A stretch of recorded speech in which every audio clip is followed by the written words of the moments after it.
and I don't know whether the two of them are together or not. They may have sent me one of the links that is not correct. I'll find out. But anyway, terrific. For those of you who may have unfortunately got involved with Pat Kiley, we get further information today verbally that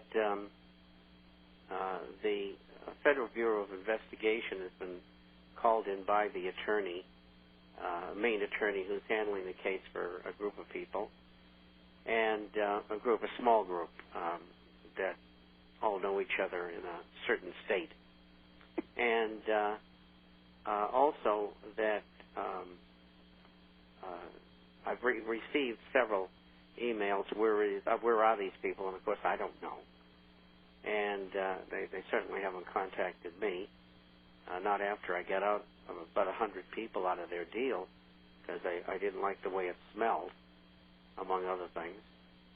And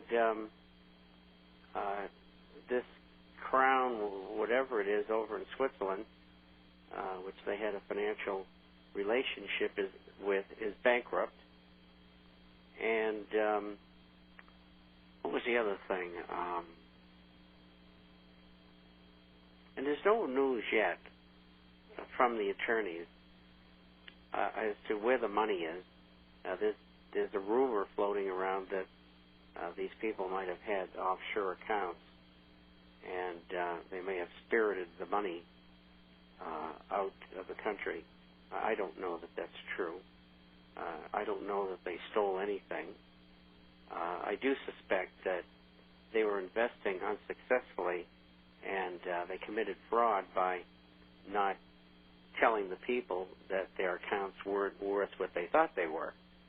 And I think that might have been the case, but I'm only guessing.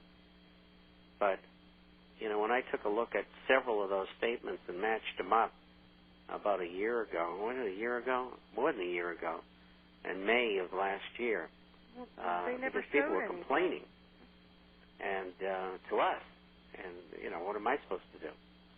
Well, anyway, I looked at the whole thing and I said, this is not real. Something's wrong here. And that's why I get people to get out. And there were about 30 or 35 of them that didn't get out. And my heart goes out to them, but you should have listened. I mean, we ran that every issue for 8 months, telling the subscribers to contact us if they had a program there, investment there. And those people chose to ignore my offer of free advice. And the admonition wasn't followed by everybody.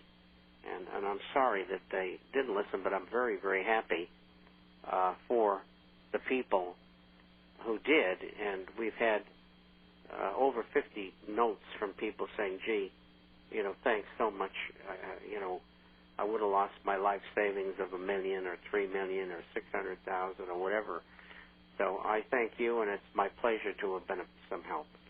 You know what, Bob? I was talking to someone earlier today, and, I mean, this is a heck of a lesson for people. And, you know, it was, they weren't concerned about the security of their money. And sometimes money certainly, you know, can be a problem.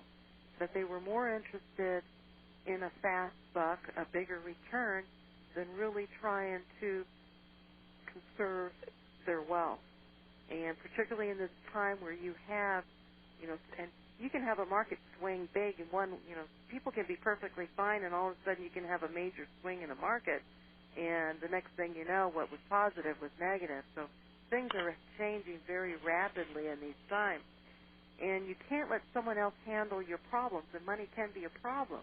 If you own your gold, and I'll guarantee you those people that took money out of the Forex, I'll guarantee you not one of them bought gold with it, or a very small percentage of gold with it. And so, you know, it's a hard lesson, and I think we're in times when you really just need to be very conservative on the sideline until the markets play and whatever happens to this country and to the finances and to the banking plays itself out. Then you can go back in. And I think this is a very difficult and hard lesson. And, we just can't handle your wealth. And don't let someone else handle your problem. And it's great to ask for advice and help, and we can steer you in the right direction. But be active. When anything is too good to be true, it is. And they were guaranteeing the same returns as Madoff was. And so we'll find out what happened. But I mean, there were signs along the way. There were were they? I mean, when someone tells you that you don't need to know, that tells you right then and there, walk away from it. If someone tells you don't need to know, if someone tells you that they're not going to lose your money, that the money is going to be sitting in an account and you're not going to lose money, walk away. I don't even tell people who buy gold that they won't lose money. So the signs were there from day one. Anyone telling you to sell your gold for another investment, walk away. And these are hard, true salesmen. They're con people. And they do deserve to be in jail. But so is all of Washington, too. And Wall Street. Gee, it'd be simpler if we used the guillotine. Yeah. Yeah, we'd have to build more prisons. Anyway. I had a prison guard. I forget what they're called. He said it on the program, but it was garbled. But what they're doing in California is exporting the prisoners to other states because the cost of keeping them in jail is less. And so they're laying off the guards that have less than 2 years. But I think what's going to happen is that states and counties and cities are going to be forced to let out nonviolent criminals. They've already let some go. They have, yes. Yeah. Pardon?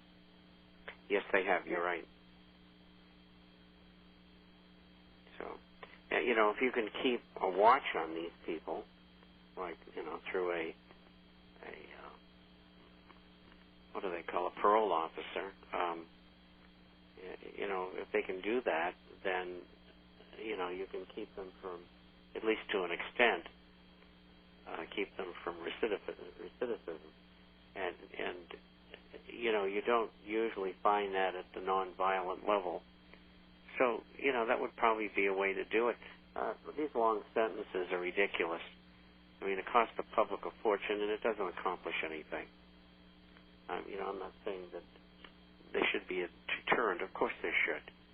But, giving somebody 12 years when 3 would have been sufficient is fine. I mean, even Madoff, they gave him 3 life sentences. What are you doing? I mean, 20 years would have been sufficient. I mean, do you think that man's going to live beyond 98?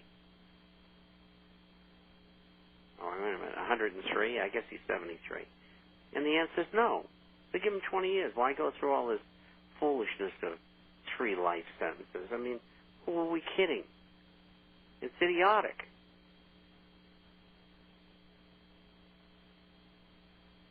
And people that should be put to death aren't.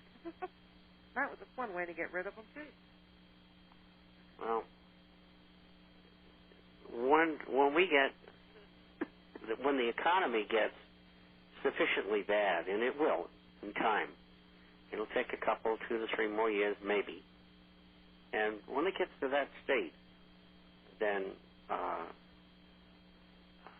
people are going to start to wake up, and there's going to be a great awakening. We've got an awakening going on now, and the people in charge are terrified. I mean, what do you think they get UN troops training exercises this week in the American Southwest in Oklahoma. And that's why. And if they think the American public's going to stand still for a bunch of mercenaries, you're going to be kidding me. Now, they'll probably try to take Americans' weapons away from them. They're not going to get them. People are not going to turn them in.